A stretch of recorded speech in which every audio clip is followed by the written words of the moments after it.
My approach to dog training is to try and persuade the owner that building a positive relationship with their dog should be the ultimate aim. Many people mistakenly believe that teaching a dog a few stationary controls, sit, down, stay, for example, will help them stay on top of their dog's behaviour, and by using these controls, they will be able to stop their dogs acting inappropriately. There are thousands of people who have gone through conventional training programs and are still not in control of their dogs.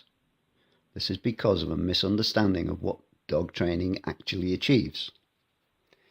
In the main, dog training teaches the owner how to teach their dogs to do certain things. That is to sit, to lie down, to stand, stay or wait, walk nicely on the lead and return to the owner when called.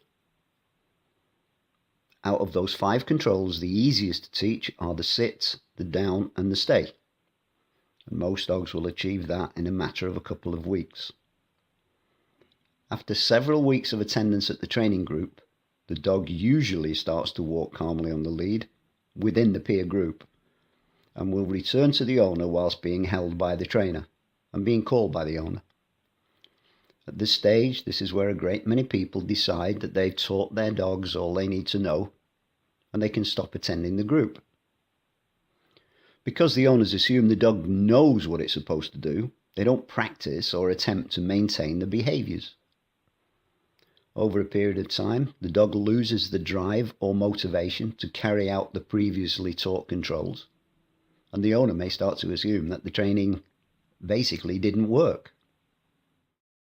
At the school, I explain to owners that there are 4 elements associated with successful dog training: the teaching phase, the correction phase, the distraction phase, and the maintenance phase.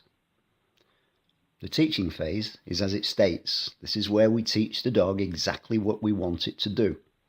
And for a correct response, we use the verbal mark yes, which means that is exactly what I want you to do. There is food available, and now you can stop doing it. The correction phase is equally as important. The dog needs to know that there will be a consequence for not following instructions.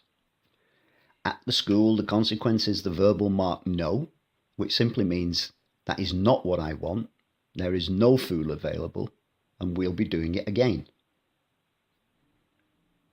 The distraction phase is taking the dog out of the training environment and teaching exactly the same controls in exactly the same way in ever increasing areas of distraction.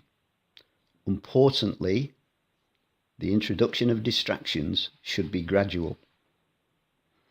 Finally, the maintenance phase should be where you, the owner, continues to practice the controls that you've learned, and this should be enjoyable and entertaining for both dog and owner.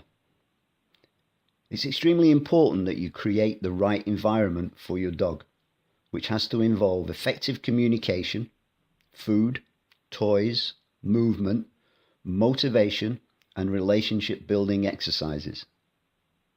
If you don't, you may never see the true potential of your dog, and you may never experience the joy of a complete and effective dog-human relationship. Here we have Gary putting Barley through his daily maintenance program. The controls that Barley's demonstrated are the 5 controls that are conventionally taught at all training establishments. That's to sit, to lie down, to stand or wait, walk nicely by the owner's side, and return to the owner when called.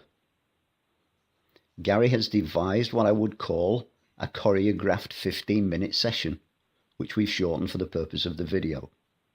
Now, Barley is not a highly trained competition dog, but simply a well-loved family pet who fully appreciates the attention he's receiving from Gary, and as can be seen, they have an excellent relationship. When you buy a dog, you can have all the expectations you want, but if you fail to build a positive relationship, you may never be able to predict the outcome.